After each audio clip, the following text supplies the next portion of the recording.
Manipur Lairiba Lamsing Asi Nauna Maming Thonge Hairabadi Lengaki Land Resources Department Ki Ayaba Hana Logadabani Haiba Lengaki Wafam Asi Hanagi Chief Minister Nongthombam Birena Awang Bathakta Thagatpa Phongdorakli Hiram Asigi Matangda Hanagi Chief Minister Nongthombam Birena Mahaki social media account da Thagalakpa Warol Amana Hai Ipa Ipu Singna Chahi Lising Ahum Henbagi Puwari Thamduna Ngaklaga Lakliba Imalebak Manipur Asi Miyoi Khadana Masa Masagi Aningba Apambada Machet Thugainaba Hotnari Masigi Saruk Ama Oina Maihorol-dagi Leiraklaba Lam Gaya Anoba Maming Thonjinduna Puwarigi Khongul Muthatnaba Khong Thangjinlakli Asigumba Thawong Asi Thingnaba Mahakna Luchingba BJP gi lengak Leiringai Matamda The Manipur Names of Places Act 2024 Asi Semlambani Haujik Lairiba Lengak Asina Ek Asigi Makhada Notice Thoktuna Thabak Haurakpa Asi Thagat Ningaini Mari Lainaba Department Amasung Authority na Ek Asigi Guideline Ngakna Chatkadabani Karigumba Guideline Sing Asi Violate Taurabadi Ek Asigi Section 13 gi Makhada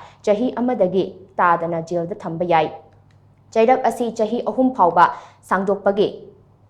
Ngakpigani Chairak Asi Chahi Ahum Phauba Sangdokpagi Ayabasu Piri Loinana Lupa Lishing Yankhaidagi Lupa Lak Ani Phaubagi Senfam Fine Oina Thihanbagi Chairaksu Section 13 da Yauri The Manipur Names of Places Act 2024 Asi Chahi Adumaki March 15 da Extraordinary Gazette ta Fonglaba Matung Manipur gi Official Gazette ta Fongkiba Numit Adudagi Chatnaba Haukrabani Ek Asida Yauba Provincial gi Matung Inna Manipur da Mamang Thaktagi Leiramlaba Lamgi Maming Ama Onthoke Natraga Anoba Lamgi Maming Ama Thonge Hairabadi Lengaki Land Resources Department ki Ayaba Hana Laugadabani Amaromda Ek Asigi Provincial Matung Inna Place Names Committee Hainar Kauba Committee Amasu Kumja Lising Ani Kun Marigi December 18 da Semba Laikre Lamgi Maming Hongdok Hongjin Taubagi Matangda Committee Asina Matamgi Oiba Recommendation Sing Yauba Report Su Lengakta Lankhat Kadabani Hainasu Hangi Chief Minister Nongthombam Birengi Warol Asina Makhatari